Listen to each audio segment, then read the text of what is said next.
The man just wanted to go on a vacation. He discovered that his flight number was actually 1015. 1015 was the same as his birth date. Even more bizarre, the flight was delayed to exactly 1015 due to weather. This seemed way too coincidental. Jack suddenly felt uneasy, but after looking around, nothing seemed out of the ordinary. As he nervously sat down in his seat, he suddenly noticed there was an old-fashioned radio in the seat pocket ahead. It was predicting a plane crash, and the prophecy was about flight number 1015. It said after takeoff, rain would pour outside, and within an hour, it would lose contact with the ground completely. Jack initially thought it was a joke, so he didn't let it bother him. However, soon after taking off, it really did start to pour outside the window. At that moment, the story on the radio continued. It said Jack had no way to turn back, and mentioned that the plane would soon hit birds. Jack was immediately skeptical, because they were thousands of feet in the air. Where would birds come from? In the next second, Jack was utterly shocked. Could this prophecy be real? Thinking about the crash forecasted to happen in an hour, he hurried to the restroom. He kept reassuring himself it was all just coincidence. Though after leaving the restroom, the plane returned to normalcy, but Jack was still a bit shaken. He urgently pressed the call button and called the flight attendant over. He asked if the plane had just hit some birds. The flight attendant was very puzzled. He suggested Jack might have been hallucinating and advised him to rest if he was tired. As soon as the flight attendant left his seat, a voice came from behind. The man in the back was named Mike. He claimed he was once a pilot. Mike warned him that he shouldn't ask the flight crew like that, because any plane crash wouldn't be openly disclosed.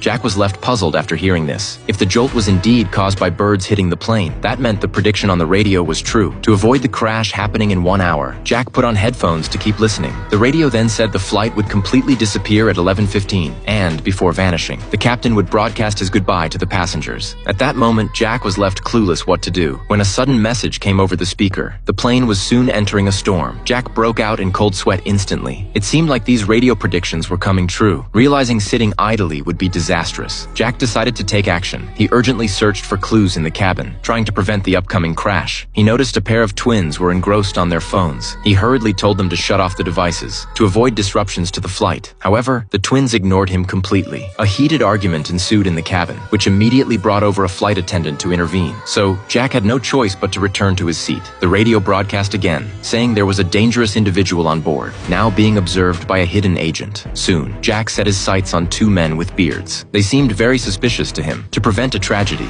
he hastily told the flight attendant about it, hoping she could apprehend the suspicious persons. But the flight attendant didn't have the authority to detain anyone without cause. Jack left in disappointment. He suddenly saw that Mike was watching him, so Jack assumed Mike might be the hidden agent. But Mike denied it adamantly, saying he was only a pilot. Jack was frantic with lost leads. He decided to secretly search the suspicious pair's bags, to see if there was anything dangerous inside. Suddenly, while attempting to go through the bags, he accidentally hit the two. Enraged, the pair stood up, as if they were set to devour Jack. The commotion in the cabin alarmed the captain, forcing him to intervene directly. He warned Jack to calm down a bit, and told him not to disrupt again, or else he would be detained. Jack had no choice but to return to his seat again. Suddenly, the radio broadcast another crucial piece of information. A key figure named Jack was pivotal in the crash. If he wanted to prevent the impending disaster, Jack needed to warn the captain not to say that goodnight. This way, the plane wouldn't lose signal during the thunderstorm. At that moment, the captain approached him, asking if Jack had mental issues, and told him to quickly return to his seat. Yet Jack said, "Minutes, you say the words, 'Good night, New York.' Do not say it, because those are the last."